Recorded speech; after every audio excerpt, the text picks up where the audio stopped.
예, 얼마 전에 널리 알려진 한 정치인이 성폭행 사건에 연루되어 극단적인 선택을 했다라는 소식을 접하게 되었습니다. 그 정치인은 기독교인이었습니다.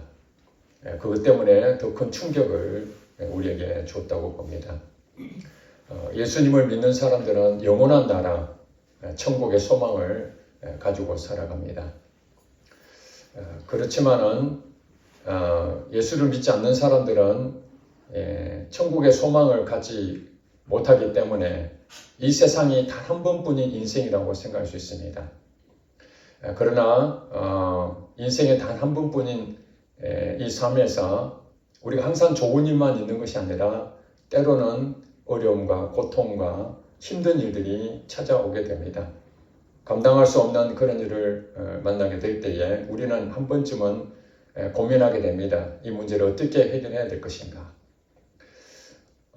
우리가 뉴스를 접할 때마다 충격적인 그런 일들이 우리가 그렇게 사랑했던 그런 사람들 가운데에 자살하는 사람들이 심심찮게 그렇게 언론에 노출이 되는 것을 보면서 참 가슴 아프다 그런 생각이 듭니다.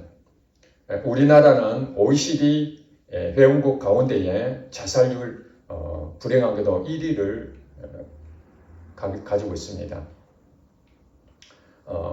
예전에 제가 자료를 봤을 때는 매일 37명 정도 자살한다고 우리나라 통계가 나와 있는데 제가 얼마 전에 찾아보니까 매일 40명 정도 자살을 한다고 합니다.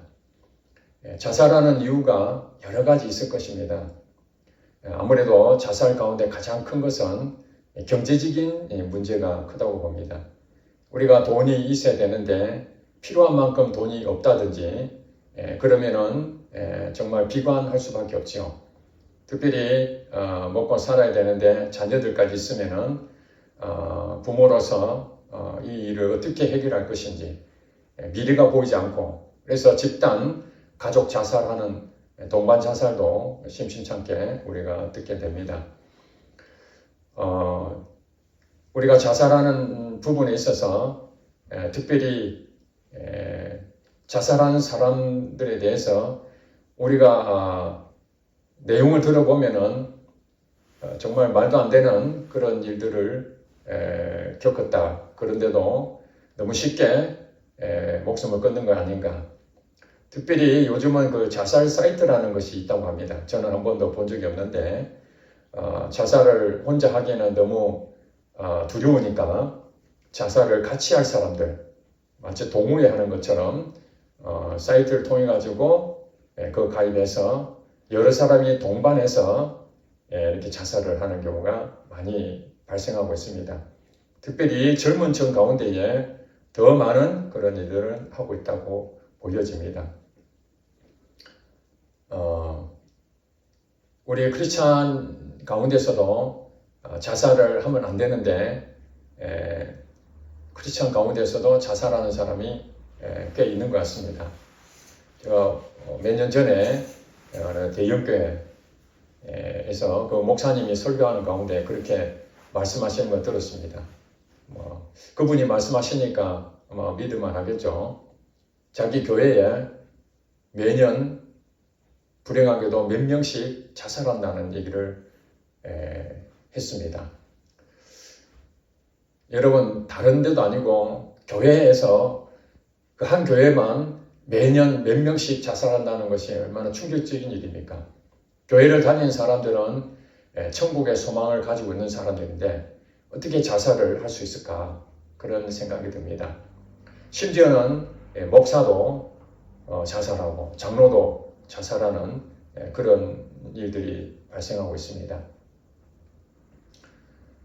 물론 자살하는 부분에서 본인이 선택해서 스스로 목숨을 끊는 일이지만은 특별히 자살하는 부분에 또 한 부분 차지하는 것이 우울증이라고 보여집니다. 정신병이라고 할 수 있죠. 정신적인 부분에 있어서 우울증을 앓고 있는 사람들이 우리나라만 하더라도 수백만 명 정도 된다고 합니다. 우울증이라 그러니까 우리 감정적으로 우울하고 뭔가 그 기분이 다운되고 꼭 그런 증상만 나타나야 우울증이라고 하는 건 아니라고 합니다. 전혀 일상생활에 지장이 없는데도 실질적으로 뭔가 좀 이상해서 병원에 갔더니 우울 증상이 맞다라고 그렇게 해서 약을 처방받는다고 합니다. 그런데 이 우울증이 왜 무서운가? 그 우울증은 본인의 의지에 관계없이 갑작스럽게 찾아오는 질병입니다. 공황장애도 우울증의 한 부분이라고 할 수 있겠죠. 본인이 그것을 컨트롤할 수가 없는 거예요. 그런데 이제 그 약을 먹지 않으면은 계속적으로 그것이 현실화되는 것처럼 느껴져서 증상이 있는 거죠.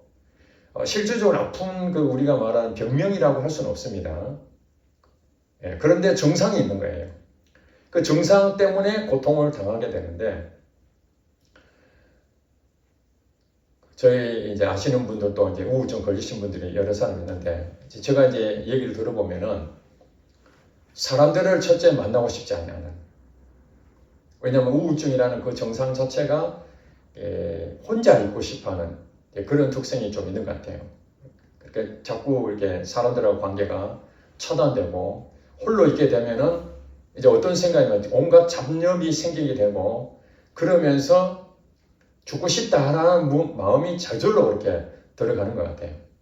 그 우울증에 걸리는 어떤 현상에 대해서 우리가 다양하기 때문에 어떻게 얘기할 수는 없지만은, 그런 것 때문에 어떤 이제 한 사건으로 또 충격을 받는다든지 그러면은 본인이 이 우울증에 대해서 컨트롤하지 못할 때에 극단적인 생각들이 자꾸 나는 거예요. 그 극단적인 생각을 계속해서 물리치고 또 옆에 있는 사람들이 그것을 이렇게 예방 차원에서 막아주고 또 도와주고 이렇게 해서 그 치료가 되면 좋은데, 그런 상황이 이제 넘어서게 되면은 우울증의 결과로 자살하는 경우가 많이 있습니다. 자, 이런 그 자살이라는 한 공통된 그 결과는 자살이지만은 그 자살하게 된 원인들은 굉장히 많이 있습니다. 자, 이런 상황에서 우리가 오늘 설교 제목이 뭡니까? 자살하면 지옥 갑니까? 라는 제목입니다. 굉장히 우리 기독교인으로서 이 자살에 대해서 누가 물어보면 지옥 가느냐, 이것을 궁금해하고 있습니다. 언젠가는 뭐 이런 부분에 한번 우리가 나눔을 가졌으면 좋겠다 생각했는데, 하나님께서 이번에 여러 가지 그 사회적으로 자살하는 그런 것들이 굉장히 많아지면서 오늘 우리 저와 성도들에게 자살에 대한 부분을, 하나님의 마음을 함께 나누기를 하나님 원하신 것 같아서 이 말씀을 전하고자 합니다. 자, 자살하면 지옥 갑니까? 이렇게 질문을 단도직입적으로 딱 하게 되면 예, 아니요 이렇게 구분할 수가 있는데, 이 성경을 이제 찾아봐야 되지 않겠습니까? 성경에 보면은 자살하면 지옥 갑니까? 라고 답변에 대한 것은 사실은 없습니다. 제가 다 찾아보니까 자살하면은 지옥 간다, 자살하면 지옥은 안 간다, 이렇게 예스와 아니오라고 명확하게 답변한 것은 한 군데도 없습니다. 그러나 성경을 찾아보니까 자살하는 내용은 나옵니다. 자살하는 사람이 몇 사람이 나오는데, 오늘 이제 본문에는 이렇게 가룟 유다만 여러분에게 이제 말씀을 드리는데, 구약 성경에 보면은 사무엘상 보면은 사울왕 아시죠? 사울왕. 이 사울왕이 블레셋과 전쟁을 일으켰다가 결국엔 거기서 패합니다. 패하고 사울왕의 자녀들도 거기서 다 죽고, 그리고 이제 소식을 듣습니다.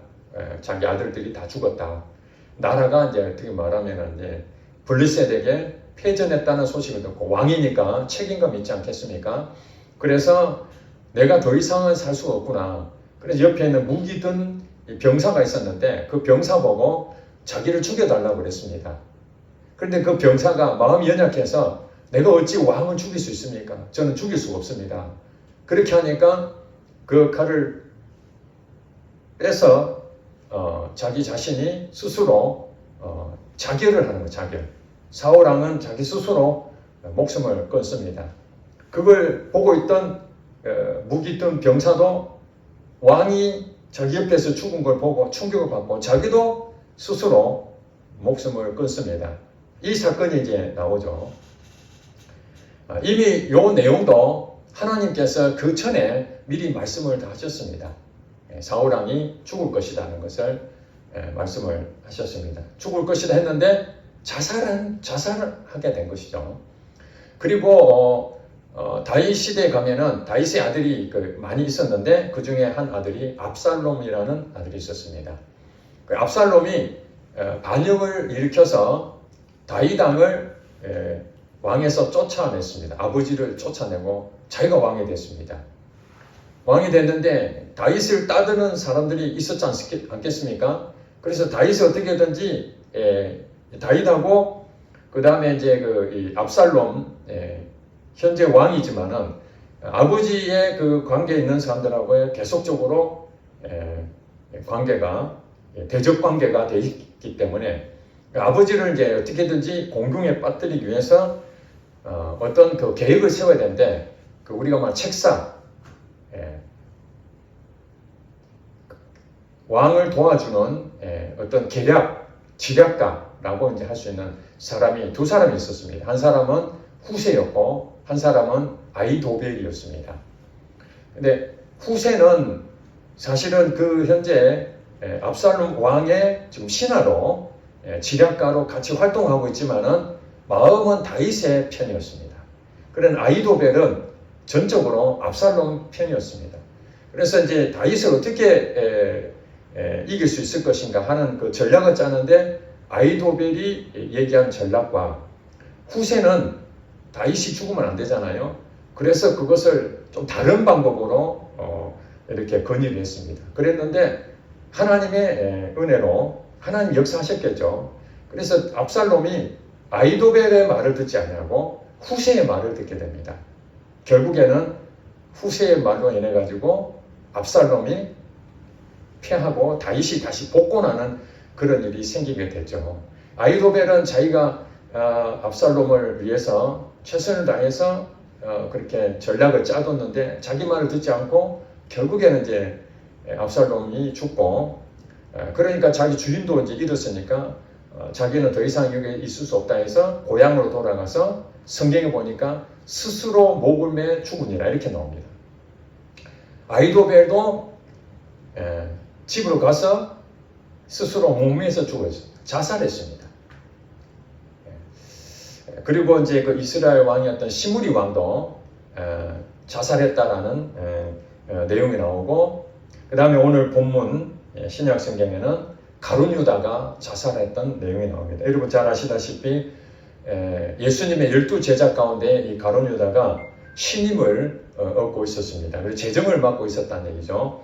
그러나 성경에 이제 보면은 예수님도 가룟 유다에 대해서 제자로 삼았지만은 한마디로 우리가 말하면 믿음의 대열, 아브라함의 후손으로 천국에 가는 그 대열에 속한 사람이 있고 또 한편으로는 마귀의 자녀라고 할 수 있죠. 하나님의 나라에 소속되지 않는 자녀들을 마귀의 자녀라고 할 수 있습니다. 하나님 믿는 자녀들은 천국 백성이라고 할 수 있다면은 가룟 유다는 나면서부터 이 사람은 도둑놈이라고. 그러니까 예수님의 12제자 안에 포함이 됐지만은 이미 하나님께서 가룟 유다를 통해서 예수님을 팔 것이다. 그것에 대한 한 사람으로 이 가룟 유다가 택함을 받았던 것이죠. 예수님이 십자가 달려 돌아가실 때에 가룟 유다가 여기 보니까 은 30이죠. 은 30 받고 팝니다. 우리 옛날에 구약성경에 보면은 노예로 팔 때 그냥 파는 게 아니고 돈 받고 팔거든요.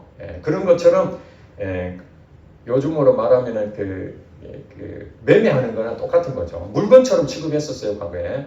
그래서 예수님도 하나의 노예는 아니었지만은 사람의 그 물건 취급하듯이 대제사장과 장로들에게 예수님을 계시는 곳을 가르쳐주고 돈 30, 은 30을 받고 팔았습니다. 그래 결국에는 예수님께서 십자가 달려 돌아가신다는 것을 알게 되고, 그 다음에 그 소식을 듣고 나니까 유다가 순간적으로 내가 참 잘못했구나 그런 생각을 가졌던 것 같습니다. 그래서 3절에 보니까 예수를 판 유다가 그의 정죄됨을 보고 스스로 뉘우쳐 은 30을 대제사장들과 장로들에게 도로 갖다 주며 이르되 내가 무지한 피를 팔고 죄를 범하였다, 이렇게 자기 자신이 후회했다라고 그렇게 나와 있습니다. 후회했는데 이미 그 상황이 끝나버린 겁니다.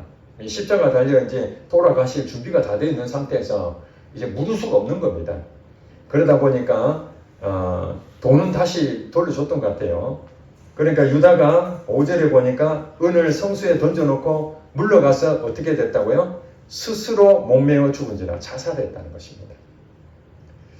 그런데 이것이 여러분 그 9절에 보니까 선지자 예레미야를 통하여 하신 말씀이 이루어졌나니 일렀으되 그들이 그 가격 매겨진 자 곧 이스라엘 자손 중에서 가격 매겨진 자의 가격 곧 은 30을 가지고 토기장의 밥값으로 주었으니 이는 주께서 내게 명하신 바와 같으니라 하였더라, 이렇게 적어놓은 거 보니까 가룟 유다는 예수님의 12제자 안에 포함이 됐는데 예수님이 사람을 잘못 본 게 아니라 가룟 유다가 하나님의 백성이 아님에도 불구하고 12명 안에 포함이 됐고, 그 12명 안에 포함이 됐던 이 가룟 유다는 이미 예레미야 시대에, 예레미야 선지자시잖아요. 예레미야 선지자는 예수님 탄생 한 700년 전이라고 보면 됩니다. 예수님 한 700년 전에 예언을 했다는 것입니다. 예언을. 토기장의 밥값으로 줬다라는 어떤 한 내용에 대해서 예언했는데 이것이 바로 가룟 유다에게 해당되는 예언의 말씀이었던 거예요. 그 700년 전에 이미 가룟 유다가 예수님을 팔아먹고 그 다음에 은 30을 받고 결국에 목마에 죽었는데 그것으로 토기장의 집을 밭을 샀다라는 그 내용이 현실화됐던 것들이 그게 700년 전에 이런 일이 일어날 것이다 라고 예언을 했던 것이죠. 그러니까 가룟 유다는 예수님께서 참 마음이 아프셨던 것 같아요. 차라리 태어나지 않았으면 좋았을 뻔했다. 그렇지 않겠습니까? 가룟 유다도 쓰임 받은 자죠. 쓰임 받았잖아요. 십자가 달려 돌아가시기 위해서 누군가는 그 일을 해야 되는데 그게 가룟 유다예요. 우리가 생각하면 가룟 유다의 입장을 생각한다면 억울할 수도 있죠. 내가 어떻게 그 선택을 받아가지고 나쁜 일에 쓰임을 받을 수 있느냐라고 항변을 할 수 있겠죠. 구약 성경에 보면 또 바로 왕도 있잖아요. 바로 왕. 애굽의 왕이었던 바로 왕이 모세를 통해서 이스라엘 백성들이 출애굽하려고 그러는데 바로가 출애굽하려고 하는 이스라엘 백성들을 못 가게 계속 막았잖아요. 그래서 성경에 보니까 하나님께서 바로의 마음을 강팍하게 하셔서 못 가게 했다는 거예요. 10가지 재앙을 통해서 결국에는 바로가 허락했다는 거죠. 그래 하나님께서 사도 바울을 통해서 마음을 주십니다. 토기장의 비유를 한 것이죠. 하나님께서 어떤 계획을 가지고 토기를 만드는데 좋은 토기를 만들 수 있고 또 천한 토기를 만들 수 있고 금으로 만들 수도 있고 은으로 만들 수도 있고 귀 쓰는 토기를 만들 수 있고 아니면 그냥 대충 이렇게 만드는 토기를 만드는 그 토기장의 마음이잖아요. 그러니까 은혜 베풀 자에게 은혜 베풀고 또 강팍하게 한 자에게 강팍하게 만드는 것이 그게 하나님의 뜻이라는데 우리가 하나님의 마음을 다 알지는 못하지만 하나님이 그렇게 마음을 가지셨다면은 그 하나님의 마음을 선하시기 때문에 우리는 그것을 그대로 인정을 해야 된다. 가룟 유다 입장에 생각했을 때는 자기는 이런 일을 하고 싶지 않았을지 모르지만 하나님이 그를 선택해서 물론 어떻게 들으면은 착하게 살려고 하는데 착하게 살지 못하게 하고 악하게 만들었다. 이렇게 생각하면 안 됩니다. 왜냐? 우리 성경 전체를 보면 우리는 어떤 사람입니까? 죄인이라고 그러죠. 죄인. 의인은 없나니 하나도 없다. 모두가 치우쳐 있고 다 죄인이다. 아담의 후손은 모두가 죄인이어서 다 멸망을 마땅하다. 아멘? 마땅한 거예요. 그러니까 우리 천국 백성을 안에 들어온 우리들도 당연히 가룟 유다처럼 마귀의 자녀로서 본질상 진노의 자녀니까 마귀의 자녀였던 것처럼 우리도 지옥 가야는 마땅한데, 그런데 우리는 하나님께서 특별히 은혜를 베푸셔서 건져주신 것이라는 거예요. 그러니까 은혜를 받은 우리가 감사할 문제지, 그렇지 않다고 해서 그 사람들이 왜 나는 안 건져주냐 이렇게 말할 수가 없다는 거예요. 왜냐하면 그 모든 나머지 대상들은 다 자기의 결과로 가야 되는 길이기 때문에. 그래서 가룟 유다가 선을 행하려고 했는데도 악한 일이 나온 것이 아니라 원래 악한 자였기 때문에 그냥 악한 일을 한 것뿐입니다. 그러나 12사도 가운데 11명은 그런 악한 자의 모습이었지만 하나님이 그들을 불러서 선한 일에 쓰시려고 복음을 전하는데 천국 백성을 삼아서 11명은 똑같이 가룟 유다처럼 잘못했죠. 베드로도 배신을 했고, 그렇지 않습니까? 예수님 십자가 달려 돌아가시는데 아무리 결심을 하더라도 인간의 연약함 때문에 다 도망갔지 않습니까? 그러면은 가룟 유다만 그랬으면 가룟 유다는 은 30받고 팔았다는 것, 그것도 잘못됐지만은 예수님 난 잘 모릅니다 하고 도망간 거나 별 차이는 없는 것입니다. 그런데 왜 베드로에게는 다시 용서해 주셨잖아요. 예수님께서 가셔가지고 시몬아 네가 나를 사랑하느냐 그렇게 질문해서 베드로가 똑같이 회개했잖아. 여기도 가룟 유다 회개했지 않습니까? 보니까 스스로 뉘우쳐 내가 잘못했다. 없던 걸 하자 라고 했잖아요. 당당한 것이 아닙니다. 그런데 베드로도 내가 예수님 팔아먹었구나. 예수님 부인했구나. 가룟 유다도 내가 팔아먹었구나. 똑같이 뉘우쳤는데 한 사람은 그것을 회복시켜 주시고 한 사람은 자살해버리고. 왜 이런 일이 생겼는가? 우리 인간의 눈으로 보면은 좀 하나님께서 불공평하다 그렇게 생각하지만은 그렇지 않다는 것입니다. 이미 시작할 때부터 하나님께서는 선한 일로 쓰시고자 하는 사람이 있고, 이미 우리 모두가 악한데 그 악한 사람 가운데 그 사람은 그냥 그 일을 하게끔 허락하신 것이라고 우리는 성경을 봐야 될 것입니다. 그런 점에서 이 유다가 결론적으로 자살을 선택했습니다. 스스로 몸매어 죽었다는 것입니다. 그러면은 오늘 우리가 이제 질문을 다시 던집니다. 자살하면 지옥 갑니까? 여기에 나와 있는 가룟 유다는 지옥 갔다라는 얘기는 없습니다. 그렇죠? 성경에 보니까 가룟 유다는 스스로 몸매어 죽고 지옥에 갔다 이렇게 적어놓은 게 없어요. 그러나 성경 여기저기 이렇게 살펴봤을 때 가룟 유다에 대해서 우리가 볼 때는 지옥에 가는 것은 분명하다 이렇게 보여집니다. 왜냐하면 그는 처음부터 도둑이라고 해요. 도둑. 처음부터 도둑이고 하나님 백성이 아닙니다. 그리고 우리가 발 씻을 때도 마찬가지잖아요. 예수님께서 12제자를 불러놓고 씻어주잖아요. 씻어주는데 한 사람은 아니라고. 한 사람. 가룟 유다는 나와 아무 관계가 없다. 다른 제자들에 대해서는 하나님 백성으로서 우리가 행동을 어떻게 하든지 관계없이 하나님 백성으로서 잘못하든 잘하든 상관없이 똑같이 대하는데, 가룟 유다는 예수님께서 처음부터 끝까지 그는 하나님 백성이라고 생각하지 않았던 거예요. 그러면 여러분 아시잖아요. 우리 모두가 죄인인데 구원을 받지 못하면 다 어디 가겠습니까? 지옥에 가는 것이죠. 그런데 가룟 유다가 자살을 했기 때문에 지옥을 갔느냐? 가룟 유다 자살 안 해도 지옥에 가겠죠.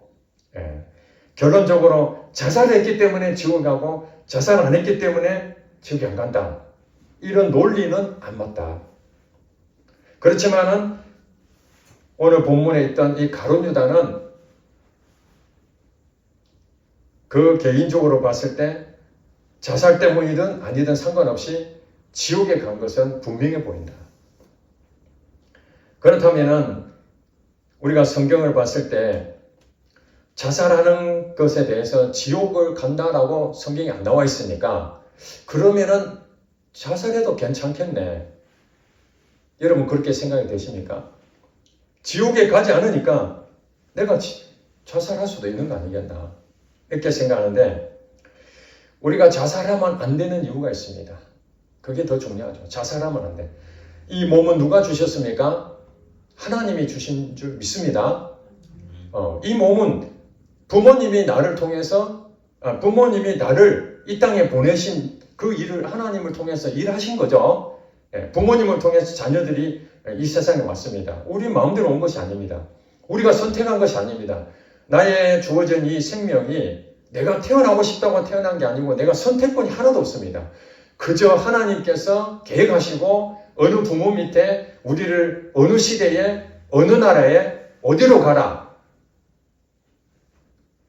하나님께서 모태에서 짓기 전부터 나를 알고 계신다고 고백한 것을 봤을 때 하나님은 이미 우리가 어떻게 살아야 될 것인지도 다 계획하고 있었다는 것을 우리가 추정할 수가 있습니다. 그렇다면 우리가 이 땅에 온 것은 우리 스스로 온 것이 아니라 하나님이 이 생명을 주셔서 오신 것입니다. 그래서 이 몸은 우리 생명에 영을 담고 있는 우리가 말하는 외영이라고 그러잖아요. 집입니다. 집. 사람이 사는데 집이 있듯이 우리 영은 죽지 않습니다. 하나님 주신 형상으로 우리 영을 우리에게 주셨는데 그게 영적인 생명이죠. 그 영적인 생명을 싸고 있는 것이 우리의 몸인데 이 몸이 이 땅에서 영과 함께 유한한 세상 속에 살게 돼 있습니다. 그러니까 이 육이 더 이상 생명을 유지 못하면 이 땅에서 이 영은 여기에 있을 수 없는 거예요. 하나님 부르시는 곳을 가야 되고 이 세상의 것은 이제 마침표를 찍는 겁니다. 그래서 육체의 때가 우리에게 있는 거죠. 나이로 지금 이렇게 진행돼 가고 있는데 언젠가는 이 육체의 때가 끝나는 때가 있을 것입니다. 그래서 히브리서 9장 27절에 보면은 한 번 죽는 것은 사람에게 정해진 것이요. 그 후에는 무엇이 있다? 심판이 있다. 한 번 정해진 것이 죽음인데 그건 사람에게 죽음이라는 것은 이미 정해져 있습니다. 그러니까 누구든지 나는 영원히 살 것이다. 이건 거짓말입니다. 이 육체를 가지고 영원히 살 것이다 라고 얘기하는 것은 잘못된 것입니다. 단 하나가 있죠. 예수님께서 이 땅에 오실 때, 그게 재림이라고 하잖아요. 예수님이 이 땅에 오시면은 우리는 이 몸이 신령한 몸으로 변화돼서 영원히 살 수 있는 것이 되지만은 재림을 하지 않는다면은 우리 몸은 결국 이 땅에 육체의 때가 끝나면 죽게 됩니다. 그 다음에는 심판이 있다고 성경은 말합니다. 그러니까 죽음은 끝이 아니라는 거예요. 근데 예수를 믿는 사람 가운데서도 죽음은 끝이 아니고 심판이 있다고 말씀을 들었었는데도 불구하고 왜 자살합니까?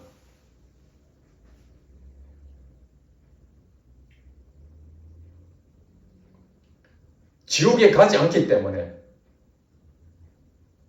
자살한다고 생각합니까? 우리가 단정적으로 자살하면 지옥 간다라고 말을 할 수는 없습니다. 분명합니다. 그것은. 그러나 우리가 확실한 것은 하나님을 믿지 아니하면 예수님을 나의 주인으로 믿지 않는다면 그 사람은 자살하든 안 하든 지옥에 가는 것은 분명합니다. 그렇다면 우리가 성경을 이제 예수를 믿는다면 그 하나님이 말씀하셨으니까 우리가 하나님 믿는다면 그 하나님 말씀이 곧 하나님 아니겠습니까? 로마서 14장 7절 8절에 보면 이렇게 나옵니다. 우리 중에 누굽니까? 성도들 가운데에 우리 중에 누구든지 자기를 위하여 사는 자가 없고 누구든지 자기를 위하여 죽는 자가 없도다. 우리가 살아도 주를 위하여 살고 죽어도 주를 위하여 죽나니 그런즉 사나 죽으나 주의 것이로다. 아멘.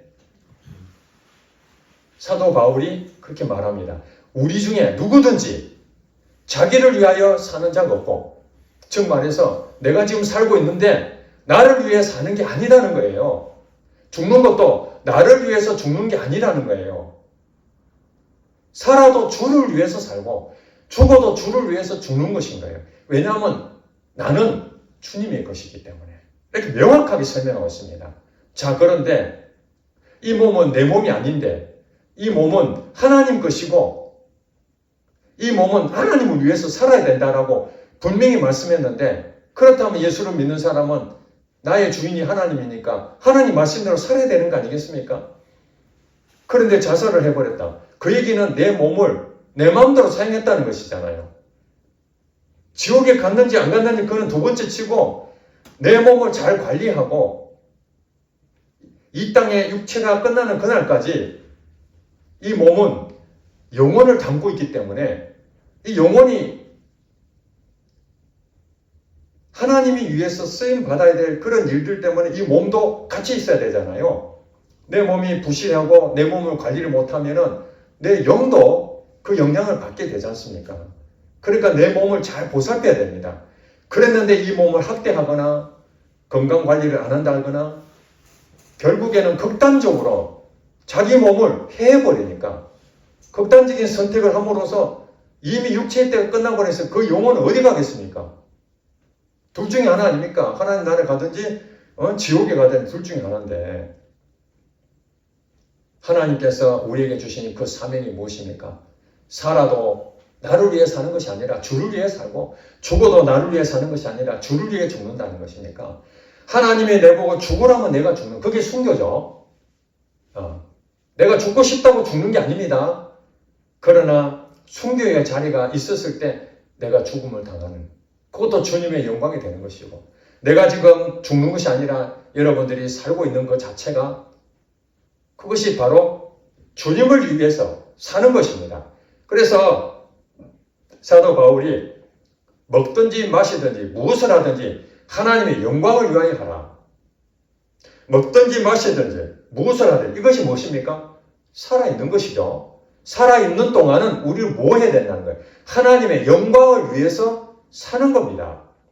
여러분들이 하고 있는 무엇이든지 그것이 하나님의 영광과 연결되어 있어야 여러분들이 극단적인 생각을 안 갖게 되는 겁니다. 그러니까 여러분들이 믿음을 분명하게 세우고 있으면, 하나님의 관계가 분명하다면, 여러분이 내가 살아야 될 이유가 분명한 목적을 가지고 있고 사명을 분명하게 갖고 있다면, 정말 어려움이 오고 경제적인 어려움 오고 내 인생 가운데 이 문제가 풀리지 않아서 더 이상 감당이 안 돼요. 극단적인 그런 상황이 온다고 할지라도 자살할 수 없는 것입니다. 왜냐하면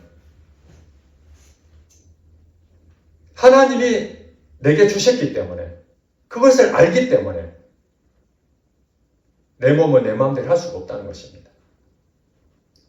여러분, 하늘이 무너져도 솟아날 구멍이 있다라고 하는 얘기 들었잖아요. 그 성경에 있는 내용은 아닙니다. 하늘이 무너져도 솟아날 구멍이 있다. 그 말이 무슨 말입니까? 불가능한 일도 살 길이 있다는 거잖아요. 여러분, 한 번쯤 자살을 생각 안 해본 사람이 얼마나 있을까요? 태어나지 얼마 안 된 아이들은 큰 문제가 없으니까 자살 생각은 안 했을지 모르지만, 저처럼 이제 지나간 시간들이 꽤 많이 살아본 사람들은 정말 말할 수 없는 고통 가운데 있을 때에, 그래서 사람들이 자살하려고 하는구나. 이래서 정말 목숨을 끊는 이유가 바로 이것이었구나. 그게 공감이 되잖아요. 그 공감은 되는데 내가 자살하겠다고 마음을 먹어도 자살 안 하잖아요. 왜 그렇습니까? 생각만 한다고 자살하는 게 아니기 때문에 그렇습니다. 자살 한 번쯤은 생각한다는 얘기는 그만큼 힘들다는 생각을 하는 것이죠. 그러나 막상 자살하려고 하게 되면은 두려움이 생깁니다. 내가 자살하게 되면 어떡할까? 극단적으로 내가 자살해버리면 지금의 이 모든 문제는 해결이 될 수 있죠. 이 고통에서 벗어날 수 있으니까. 지금은 이 문제를 극단적인 선택을 통해서 돌파구를 찾는 거거든요. 더 이상 방법이 없으니까. 빚을 너무 많이 져서 이제는 더 이상 감당할 수 없으니까 내가 평생 갚아도 갚지도 못한다. 그러니 이제 죽어야 되겠다. 또 어떤 경우는 정말 자기가 인기가 하늘 찌르르 올랐는데 인기가 하루아침에 떨어지고 온갖 비난과 댓글과 악플과 이런 것 때문에 시달려서 더 이상 내가 살 소망이 없다. 사람들 얼굴 보기가 민망하다.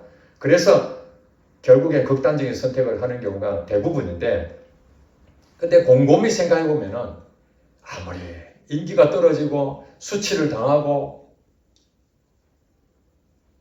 경제적인 어려움 때문에 돌파가 없어 보인다 할지라도 제가 그렇게 느껴보니 그런 거예요.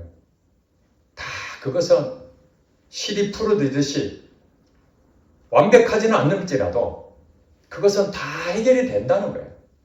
우리가 생각했던 것은 실제로 현실 속으로 일어나는 경우가 그렇게 많지는 않습니다. 두려울 뿐이지. 그래서 문제가 있다라는 것 때문에 우리가 극단적인 생각을 가진다 할지라도 우리는 어떻게 해야 됩니까? 이 몸은 주를 위해 살고 이 몸은 주를 위해 죽는다고 나를 주셨는데 나의 남은 이 육체의 때 이 남은 것이 내 스스로 목숨을 던질 만큼 무가치한 게 아니라는 거예요. 하나님 이 땅에 나를 생명을 주신 것은 나를 통해서 하나님 영광을 받으시고자 하면서 우리를 구원하여 주시고 불러주셨는데 그걸 내 마음대로 사용할 수는 없는 것이죠. 그래서 여러분들이 만약에 지나간 시간대로 어쩔 수 없고 만약에 앞으로 인생을 살면서 한 번쯤 너무 힘들어서 더 이상 못 견디겠다. 나 이제 미련 없이 다 떠나버려야 되겠다. 라는 생각을 가질 때에 오늘 들은 말씀을 생각하시기 바랍니다. 로마서 14장 7절 8절 하나님이 주셨는데 이 몸을 내 마음대로 할 수가 없다. 여러분 이 몸은 내 것처럼 보이지만 사실은 우리 육체적인 부모님을 통해서 나왔잖아요. 내가 죽으면 나는 끝날지 모르지만 남아있는 유족들을 생각해 보세요. 가족들과 부모님과 그런 사람들이 평생 가슴을 안고 살아갑니다. 그 사람 때문에 그 자살한 그 한 사람 때문에 그 주변 사람들이 평생을 상처받으면서 살아간다는 사실입니다. 본인은 죽어서 문제 해결이 끝났다라고 해서 떠나버렸을지 모르지만 남겨진 가족들은 유족들은 어디 가서 말도 못하고 가슴을 안고 그렇게 살아갑니다. 그러니 이 자살이라는 것은 우리가 말하면 이 문제를 해결할 수 있는 유일한 돌파구처럼 보이지만 그것은 잘못 생각하는 것입니다. 그 배후에 누가 있겠습니까? 악한 영이 있습니다. 악한 영이 우리가 정말 힘들 때 하나님은 우리에게 위로해 주십니다. 걱정하지 마라. 모든 영은 다 내게 맡겨라. 내가 너를 돌봐줄 거야. 나는 너와 영원히 함께 할 것이야. 이렇게 위로해 주시는데 악한 영은 찾아와서 봐, 너 혼자야. 죽어버려. 죽으면 끝이야. 이 모든 문제를 해결할 수 있어. 죽어. 계속 죽으라니까. 이렇게 배후에서 계속 악한 영이 역사를 합니다. 그 자살의 영이 있다라고 합니다. 자살의 영. 우리가 눈에 보이진 않지만은 자살을 계속 부추기는 악한 영의 역사가 있습니다. 또 죽음의 영도 있습니다. 끊임없이 죽음에 대해서 두려워하게 만들고 죽음에 대한 공포를 심어주는 그런 영들도 있습니다. 그러니까 우리 자신이 자살하고자 하는 그런 마음이 있다면 여러분 생각해보세요. 악한 영이 자살의 영으로 죽음의 영으로 나를 유혹하고 있구나. 나를 잘못된 길로 가게 만드는구나. 그렇게 생각해서 성경에서 자살하면 지옥 간다고 명확하게 기록은 안 되어 있지만 반대로 지옥 안 간다고 말한 것도 없잖아요. 그렇죠? 그렇다면 자살하면 죄를 범하는 건 분명해 보이죠. 그렇죠? 성경대로 말씀하는데 성경을 벗어나면은 그게 죄니까. 자살하면은 그건 죄는 분명해 보입니다. 죄는. 물론 하나님께서 우리 크리스찬 중에서도 진짜 구원을 받았는데 자살하는 사람이 있는지 없는지 그건 모르겠습니다. 왜냐하면 그것은 그 사람의 개인 신앙 고백이지, 우리가 그 사람 보고 이 사람은 정말 교회 열심히 다녔는데 자살했으니까 그래도 지옥은 안 가겠지, 그러고 싶을 뿐이지 그건 우리가 모르는 일이에요. 그러나 우리는 어떤 생각해야 되겠습니까? 자살하면은 죄고 그건 하나님의 마음을 상하게 하는 거랑 똑같고, 비록 성경에서 자살하면 지옥 가냐 안 가냐 그렇게 설명은 안 나와 있지만 지옥 간다라고 생각하는 것이 더 편하지 않겠습니까?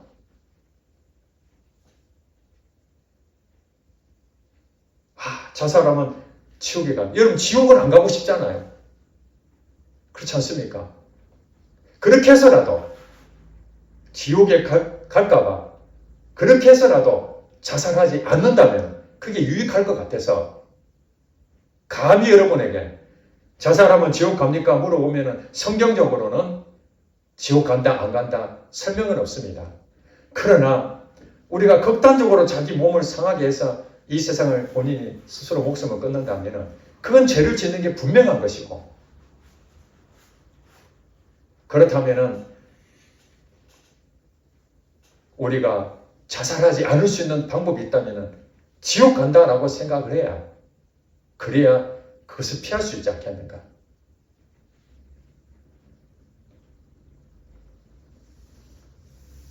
이제 이 사회는 수많은 사람들이 자살로 인해 가지고 우리가 말하면은 그 사람이 죽으니까 나도 따라 죽는, 자살도 마치 하나의 풍조처럼 당연히 여기는 그런 사회가 될 수도 있습니다. 여기저기 자살한 소식들이 들리니까 당연하게 이 사회가 이제는 당연히 그렇구나 라고 생각할 수 있습니다. 그러나 우리도 자살하는 그런 마음이 든다고 하지만은 자살해서는 안 되는 것처럼 우리 주변에 있는 많은 사람들이 자살하는 걸 가지고 그것을 정당화할 수는 없다. 그렇다고 해서 우리가 자살한 사람을 비난할 수도 안 된다. 왜냐하면 자살의 원인이 너무 많기 때문에. 그래서 특별히 우울증 걸린 사람들이 자살하려고 하는 그런 부분에서는 우리가 특별히 더 정죄해서는 안 된다. 그거는 자기 스스로 목숨을 끊으려고 한 것이 아니라 실제로 목숨을 끊었지만은 약물을 의지하지 않으면은 극단적인 선택할 수밖에 없는 그런 상황에 와 있다는 거예요.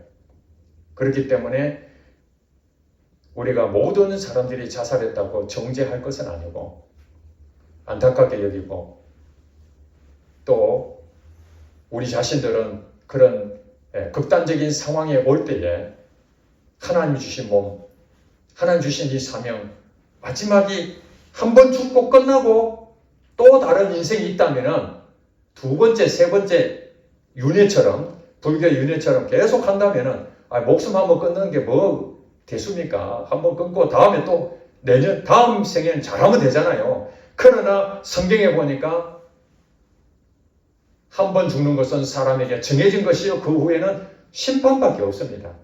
우리의 남은 때는 얼마 남지 않은 이 인생, 짧은 인생인데 그걸 내가 스스로 단축해서 목숨을 끊을 만큼 극단적인 그 생각을 가진 만큼 그런 문제는 없습니다. 그건 다 해결됩니다. 그러니까 우리는 여전히 하나님 주신 사명이 무엇인지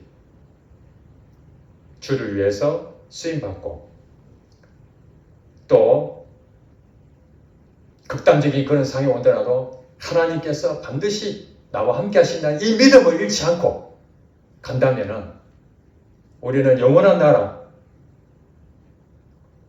심판이 있다 할지라도 우리는 두려워하지 않고 하나님 앞에서 찬송하고 영광 돌리는 우리 모두가 될 줄로 믿습니다.